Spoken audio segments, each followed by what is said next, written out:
Let's do Awesome. it. We are live. We're going to go live now.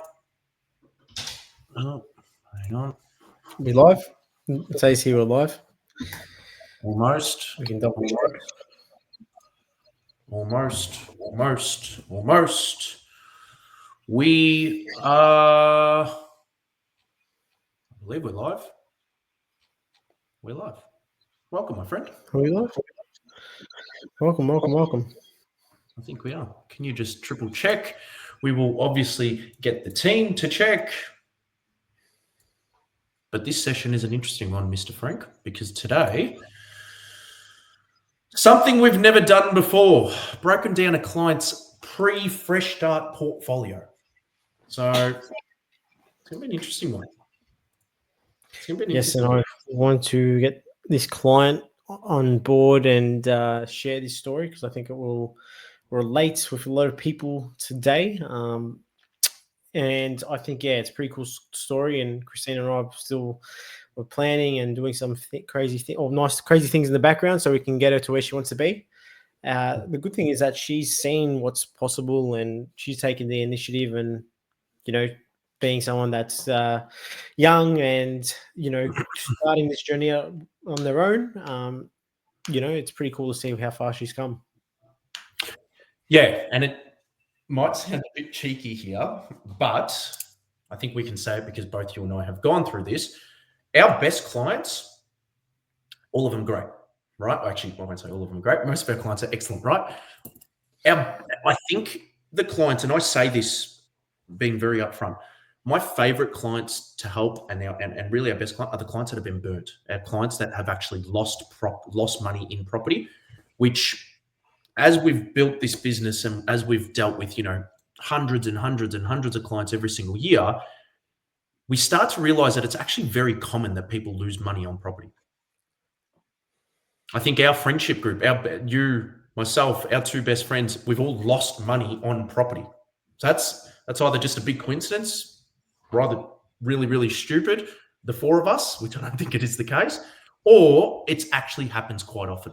And Christina, today, when we take you through it, it might resonate with you. You might go, oh shit, that kind of happened to me.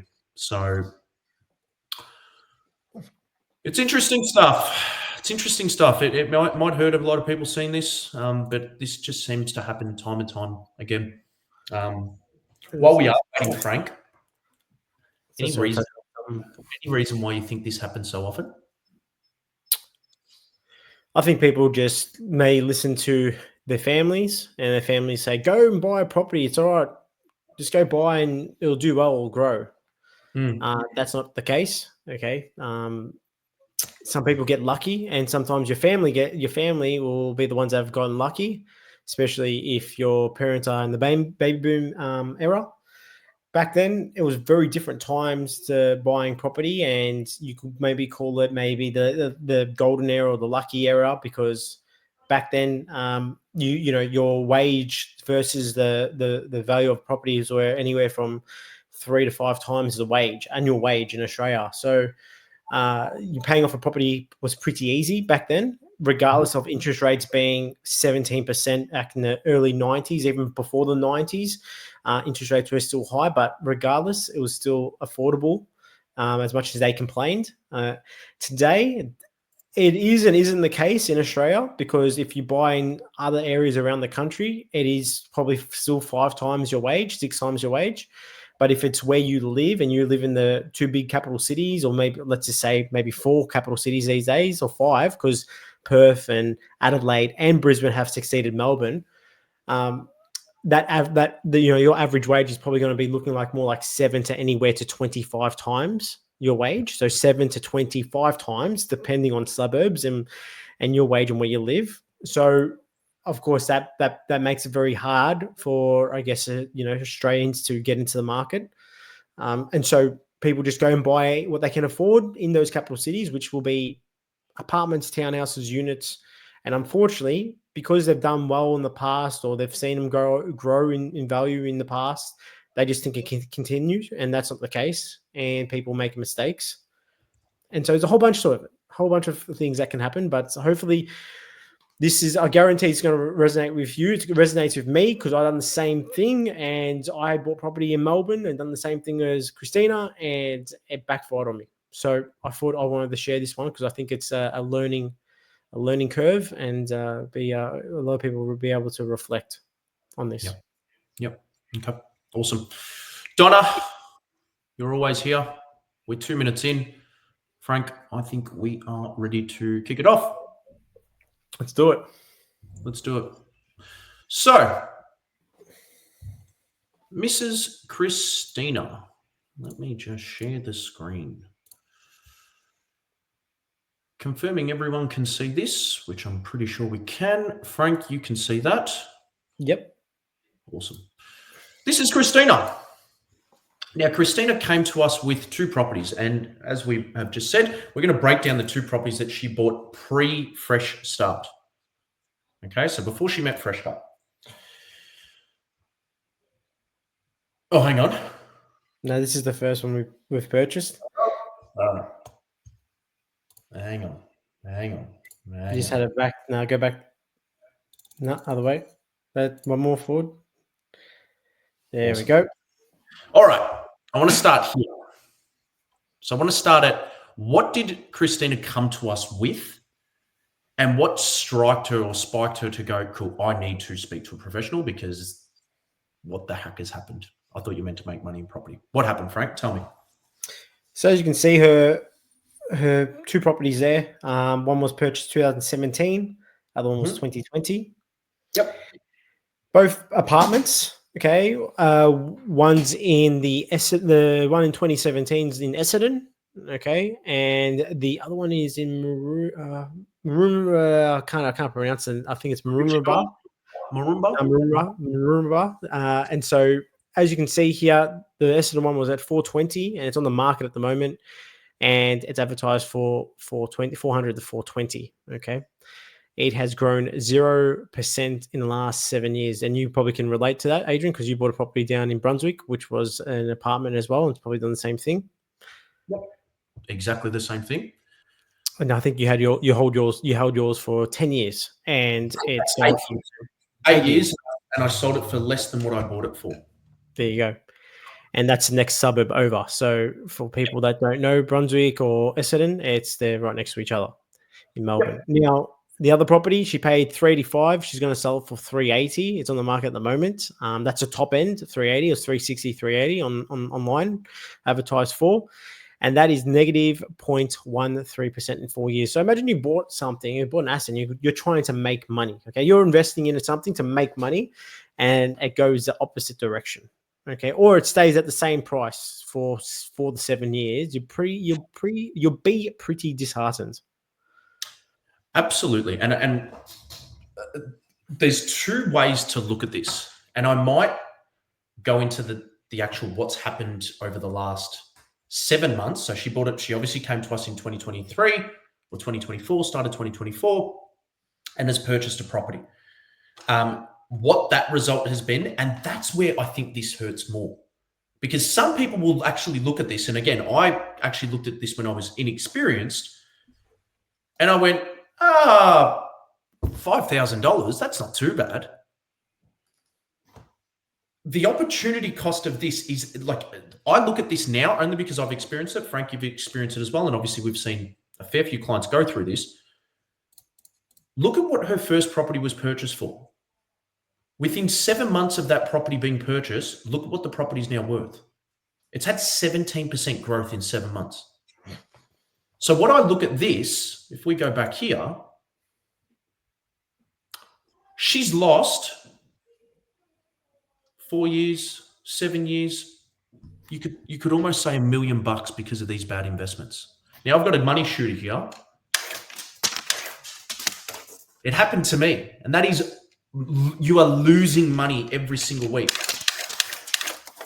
Like this. You're not just losing what the property grows by. You're losing the money of inflation as well. So people forget about this because we don't see inflation, or it's not a real tangible thing. It happens with commodities and prices going up, and it's something that you forget about and you don't see because you're just unaware, and we're all unaware of it. So You look at the cost of living goes up, insurances go up, petrol goes up, all these things go up. With that follows house prices. That follows your money losing its power. The $100 note that you just shot out, or the fake money there, that we still had there was $100 note 30, 40 years ago, but that $100 note went further and will get you more things at the supermarket, at the shops, etc., etc. Today's that's not the case. Absolutely. I'm a tight ass, right? I want to keep more of this money. So you can look at this and you can go, well, you only lost $5,000, or you've broken even. That's not too bad. Or you can look at it and go, I've lost $1 million. In fact, if you really want to look at it, you can go, well, hang on. What if I bought 2 more of these? Now, this is in 7 months. We can pretty much, we can't bet our bottom dollar on it, but our stats and our clients' averages say another story. This property within a 4-5 year period will pretty much be worth double. So again, even at the very least, $400K per $1,000, it's a lot of money. That's right. It's a lot of money. So anyway, I'll keep shooting because it's just money being spilt out. But I want you to take me through how there's been such a difference between her buying a couple of properties. Now, again, everyone could just say, well, just don't buy apartments. That's easy. You've had 17% growth in 7 months, which is just crazy. So how have you gone about doing that, and what have you selected? So pretty simple. We've gone out there, and as you can see, the key problem that Christina had was that there was no equity. Okay, no equity in her properties.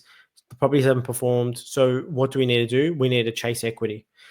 A lot of people starting out their journey, and you can't save your way to wealth. Okay, so when I say that, it's not, you're not saving all your dollars to try and put a deposit on a property is probably the hardest thing. And so majority of first time investors have done that, but it's taken them years to get to that point where they've saved 60, 90, 100 grand, whatever it may be.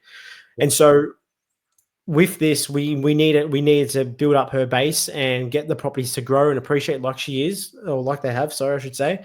And as we can see, that equity that we're going to be taking out of that property, we're going to be using it to get into her next property. And that's been in the space of 12 months, not even less than 12 months. And so we're in a great position to do some pretty cool things and, do the same thing, rinse and repeat. So buy another asset that's going to be exactly the same strategy, not the same looking asset, but a different area, of course, freestanding house, 600 plus square meters, something that's affordable and aligns with her personal situation, and then get her into her next property.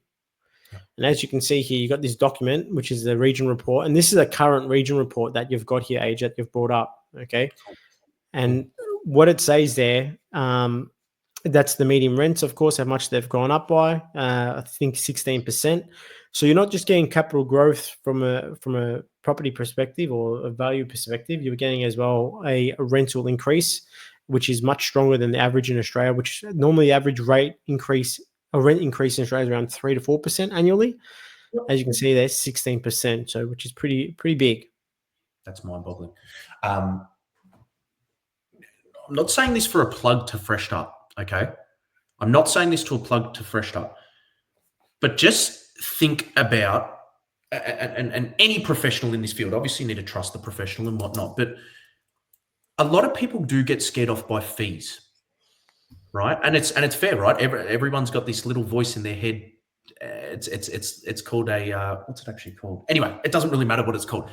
The little voice in your head when fees get thrown at you, whether it's $5,000, whether it's $10,000, you've got buyer's remorse. That's the word I'm looking for. How many times would Christina have had to pay Fresh Start Advisory, right? Whether our fee's $15,000 or $20,000, in order for this to not have made sense. She could have paid us $100,000 at the start of her entire thing. She would have been $700,000 better off. What I'm trying to tell you is when you go down the route of buying an asset and all you're focusing on is, I've got to pay a professional $10,000, $15,000, $20,000, but I can do the research myself. Just make sure you either can do the research. Do not go cheap at this, because again, you and I, Frank, went through it. Our 2 best friends went through it. Christina has gone through it. I would probably say 100 of our clients have gone through it, probably more. So it's very, very common that people buy property and it does this. And that is like there's no fee in the world that is going to make up for these losses here. 7 years, the property hasn't grown a single cent. In 7 years, you can turn a $500,000 property into $1 million. So even if someone's charging you $490,000, and again, I'm not saying this from Fresh Start's point of view, I'm saying this from a place of experience. Even if someone charged you $490,000 as a fee, but it made you $500,000, still be worth it. Now, obviously, you're not going to pay $490,000, but you get what I'm saying. I just think people get way too caught up in the sense of people can buy property. Everyone knows property. It's on the news. My friends talk about it at the barbecue. It's all BS. Why are people not successful in property? Because they're not doing this stuff. They're not understanding it. If you own one investment property in Australia, you're in the top 75% of Australian investors. As soon as you go from owning one investment property to owning 3 investment properties, okay, you're in the top 5%. So the odds are stacked against you. Yep. Okay, I'm not trying to be disheartening to anyone, but it's not easy. Now, Christina's got 3 properties, but she's selling now the 2 properties. Yep. Okay, why is she selling them? Because they're actually holding her back. She can't take out equity to go get more property. They haven't performed, and it's no point holding on to something that's not performing. Yep. Okay. Yep. So the game of property is understanding the game of finance, and if you're not understanding the game of finance and you're just going to go out there and just swing it and be ignorant, okay, you're going to go out there and you're going to fall in the same position like Christina did. Lucky enough, Christina was aware to see, okay, this is not working. What can I do? Go to a buyer's agent, okay, get the results like she did. And like you said at the beginning, she's a great client, but I think the more important thing is that she listens and does. Not every client, I will say, does that, and unfortunately, sometimes they know best, and that's okay. Everyone's got their opinions and thoughts, and they're entitled to that. But as well, if you come to a professional, it's not like if I went to a dentist and they told me something was wrong with my teeth or I need to do something, I'm not going to do that and do the complete opposite and try and do it myself or go off on my own. You listen to them, and I guarantee everyone will listen to a dentist, a doctor, a mechanic. But property, for some reason, there's just a gray area where people don't like to listen, and that's why the results don't. That's why the stats stack up, and people aren't successful in property investing because 1 property is great, 2 properties great, 3 properties are great. It's not going to make you financially free and give you $100,000 of passive income unless those properties turn into $1 million of value. Each of them do, and they've paid off. Of course, then you're going to be probably living pretty comfortably. But in order for that to happen, it doesn't happen overnight. It takes years, sometimes 20, 30 years. And do you want to get there in 20, 30 years, or do you want to get there in 10 years or less? Yeah. And again, just going back to the original statement, I think the reason why Christina is so excellent and why she stuck to a plan and actually now going to go for a second property is because she has been burnt. And I said it at the start that are our best clients, our best client results. I mean, I can't actually say our best client results. Clients that are excellent are clients that have gone through the pain because then they actually I think, appreciate a lot more what we do. Old mate Anthony, who's come in and he's bought 5 properties in 4 years, he wouldn't even know what a poor performing property is, right? Now, that's not to say he doesn't appreciate what we do. Of course he does. But he also hasn't been burnt. I think when you get burnt and you understand, shit, I bought a property, it didn't grow in 7 years, now bought a property and it's grown 17% in 7 months, you have a different level of appreciation. So that's it. So Frank, you did say she's now going again, selling a few properties, and he's going to go again and purchase hopefully another 2 more properties. Talk us through what she's going to be doing. So we first have to sell these 2 properties because we can't go again. So she's capped out. And so, she's on the way now selling both properties. With that, that's going to open up her borrowing capacity because they're both negative geared as well. They haven't grown in value. They don't have a good rental yield. The yield's actually lower compared to the property we bought for her. So once she makes that sale, there's going to be, of course, leftover funds and stuff like that from the sale, which is awesome. Then we have to reassess and go again. But the strategy is doing the same thing, rinse and repeat. Purchase price will have to be. It's not. I don't have that in stone as of yet, but it's probably going to be around that 350, 400K purchase price. Okay, and that's going to allow her to get another property and do the same thing. Freestanding house, probably going to be going into a different state. This property here was in Gladstone. For the people that may be wondering, where was this property? It was in Gladstone, Queensland. We may be going into another state for this one, or if there is an opportunity in another state that we're buying it currently, and we can find something that's affordable, we will definitely maybe go back into Queensland. Yeah, awesome. We do have a question here from Canella. So Canella, because she's actually made a loss, because Christina's made a loss. Sorry for everyone. I maybe should answer this. Canella's asked, and she'll lose even more after calculating CGT, capital gains tax, because she's made a loss. There's no capital gains tax because it's a tax on the gain that you make. So she's not going to be paying any capital gains tax. In fact, she'll actually be able to carry over her losses to actually benefit her from a tax position. So I guess that's a benefit of buying a shit property. You don't pay capital gains tax, and you can actually lower your tax rate or take it off. You can carry it over, but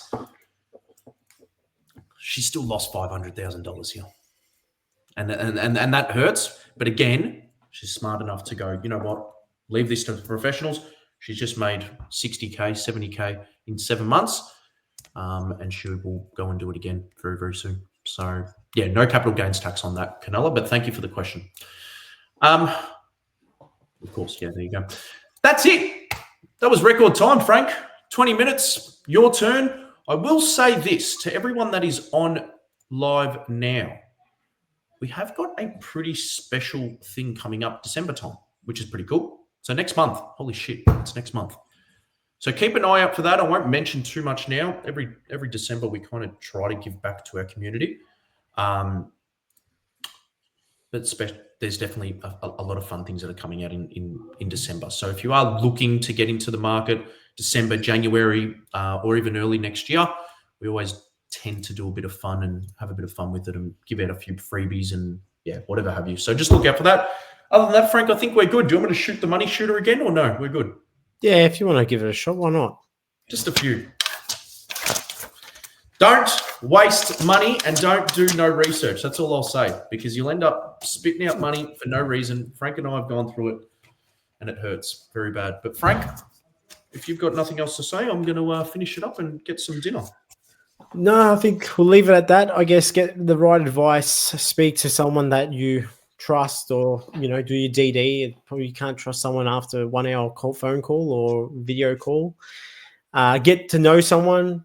Do your research, like we've said, and don't make a bad decision. Because imagine if this was imagine this situation where Christina actually had to sell these properties for a profit, and something happened. Touch wood, like financially something happened with the family, and you had to desperately sell these properties to cover something, and that they haven't grown in value, then you're in a bit of stiff shit, Imagine that happened. So, you don't want this to happen to anyone, but unfortunately it happens to a lot of people. And so just be wise when you go out there. Agree. Gonzalo, yes, we will take you out for dinner. Already we have taken you out for dinner. Thank you guys so much. 20 minutes, we can all go back to watching A Current Affair and have a very good night. I'm taking the piss out of everyone there, just stirring you all up. Have a beautiful night, everyone. Thank you guys. Thank you guys.